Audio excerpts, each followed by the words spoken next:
नमस्कार दोस्तों, श्रीमद् भगवत गीता अध्याय 3। अर्जुन ने कहा, हे केशव, एक ओर आप ज्ञान को श्रेष्ठ बता रहे हैं तथा दूसरी ओर मुझे युद्ध करने के लिए भी प्रेरित कर रहे हैं। ये दोनों ही विपरीत हैं।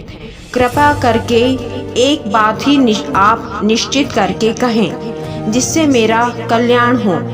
तब श्री कृष्ण बोले कि हे पार्थ, ब्रह्मा द्वारा रचित इस सृष्टि में दो प्रकार के प्राणी हैं। जो लोग ज्ञानी हैं उनकी निष्ठा ज्ञान योग में होती है, और जो कर्मनिष्ठ है उनकी निष्ठा सदैव कर्म योग में होती है। हे अर्जुन, जो प्राणी कोई कर्म ना करे और अपने आप को निष्काम सन्यासी समझे तो यह उसकी भूल है, क्योंकि माता के गर्भ में आने से लेकर मृत्यु पर्यंत प्राणी सदैव कर्म करता रहता है। हे अर्जुन, सर्वाधिक महत्ता कर्म की है। वे लोग मूर्ख और अज्ञानी हैं जो बलपूर्वक कर्मेंद्रियों का दमन करके मन में विषयों का चिंतन करते हैं। ऐसे पाखंडियों से तो वे प्राणी श्रेष्ठ हैं जो इंद्रियों से काम लेकर मन को निश्चल भाव से मुझ में लगाए रहते हैं। जिनका मन विषयों में भटका हुआ है और मात्र दिखावे के लिए आसन पर बैठकर मेरा ध्यान करते हैं, तो यह ढोंग है। हे अर्जुन, कर्म के बंधन में वही बंधता है जो मन की कामना से प्रेरित होकर कर्म करता है। जब ब्रह्मा ने सृष्टि की रचना की थी, तभी यज्ञादि सामग्री की भी रचना करके यह आदेश दिया था कि हे प्राणियों, इस सामग्री से महापुरुषों और भगवान की पूजा अर्चना करो। जो भगवान अंग रूप देवता हैं, उनका पूजन भी इस सामग्री से करो। मन को स्वच्छ और निस्वार्थ रखकर पूजा करने वाला व्यक्ति अवश्य ही मन वांछित फल पाएगा। इस प्रकार ब्रह्मा की आज्ञा से प्राणी देवताओं का पूजन करने लगा और उसका कल्याण होने लगा। हे अर्जुन, देवताओं में मन वांछित फल देने की सामर्थ्य है और उनका कल्याण भी देवताओं से ही संभव है। हे धनुर्धर, जो प्राणी देवता को अर्पित भोजन को उसका प्रसाद समझकर ग्रहण करता है, वही सच्चा भक्त है। जो ऐसा नहीं करता वह देवता का चोर कहलाता है। हे अर्जुन, जो मेरा स्मरण किए बगैर भोजन करता है वह पाप भोगी है। प्राणियों की उत्पत्ति अन्न से होती है, अन्न की उत्पत्ति मेघ से होती है। यज्ञ द्वारा मेघ आकाश में मंडराते हैं। यज्ञ करने की विधि वेदों एवं मंत्रों द्वारा जानी जाती है और वेद पर ब्रह्म से उपजे हैं। इसलिए प्रतिदिन यज्ञ द्वारा सर्वव्यापी ब्रह्म पूजनीय है। वे प्राणी पाप के भागीदार हैं जो कल्याण रूपी पर ब्रह्म को नहीं पूजते। हे अर्जुन, वे प्राणी आत्मनिष्ठ हैं जिनकी केवल आत्मा से ही प्रीति है। उनके लिए कोई भी कर्म करना शेष नहीं रहता। आत्मनिष्ठ का सृष्टि के अन्य जीवों से किसी भी प्रकार का कोई प्रयोजन नहीं रहता। इसलिए हे अर्जुन, तू भी प्रतिदिन आसक्ति रहित कर्म कर। आसक्ति रहित कर्म से ही परम तत्व की प्राप्ति होती है। राजा जनक आदि से लेकर बहुत से प्राणियों ने आसक्ति रहित कर्म के द्वारा ही अपना कल्याण किया है।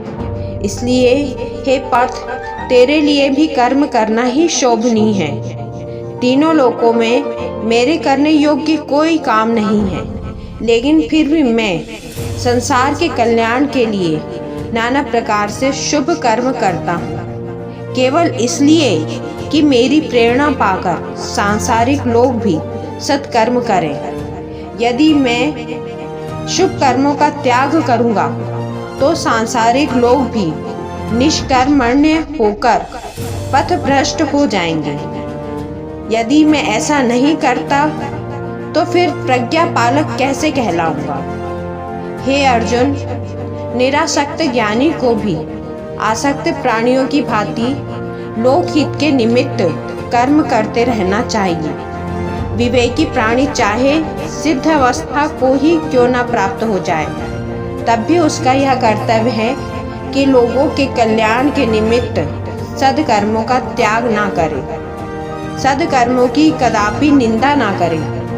जो प्राणी सिद्ध अवस्था को प्राप्त हुए हैं वे अन्य सांसारिक लोगों को सद्कर्मों से भ्रष्ट ना करें। यह मेरा आदेश है। प्राणियों के भले बुरे कर्म शारीरिक इंद्रियों, मोह माया, प्रकृति से उत्पन्न व उनके स्वभाव अनुसार होते हैं। सभी प्राणियों का रक्षक मैं ही हूँ, इसलिए अपने सभी कर्म एकाग्र चित्त होकर मुझे अर्पित कर। हे पार्थ, निष्काम भाव से शोक और मोह का त्याग करके तू युद्ध कर। प्राणधारियों का ईश्वर होने के कारण मैं ही आध्यात्म हूँ। प्राणियों को राग द्वेष के वशीभूत कदापि नहीं होना चाहिए, क्योंकि राग द्वेष मोक्ष मार्ग के सबसे बड़े शत्रु हैं। हे पार्थ, मैं जगत पालक हूँ, अतः तू अपने मन में उत्पन्न हर शोक को मुझे अर्पण कर दे और निराश मत हो, क्योंकि निराशा ही योद्धा की सबसे बड़ी शत्रु है। जैसे प्रकृति ने प्राणी के अंदर माया को उत्पन्न किया है, वैसे ही उससे कर्म होते हैं। प्रत्येक प्राणी स्वभाव के वश में है, वह स्वयं अपने वश में नहीं है। यह बात गहराई से समझकर किसी को भला अथवा बुरा कहना भी पाप के समान है। श्री कृष्ण के ज्ञान उपदेश को सुनकर अर्जुन ने पूछा, हे केशव, संसार का हर प्राणी इस बात से भली भांति परिचित है कि पाप कर्म दुखों के जन्मदाता है, फिर भी वे पाप कर्म क्यों करते हैं। इस पर भगवान श्री कृष्ण ने कहा, हे कुंती पुत्र, काम क्रोध की उत्पत्ति रजोगुण से होती है। जिस प्रकार अग्नि तृप्त नहीं होती, उसी प्रकार काम भी अतृप्त रहता है। काम प्राणी का अदृश्य शत्रु है। इसका निवास प्राणी के शरीर, मन और इंद्रियों में होता है। सर्वप्रथम मन में काम की भावना जागृत होती है, उसके पश्चात इंद्रियां सजग हो जाती हैं।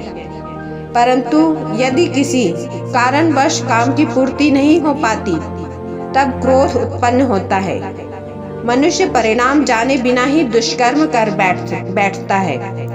हे कुंती पुत्र अर्जुन, काम और क्रोध ही प्राणी को भ्रमित करते हैं, जिसके फलस्वरूप वह बड़े से बड़ा दुख भोगता है।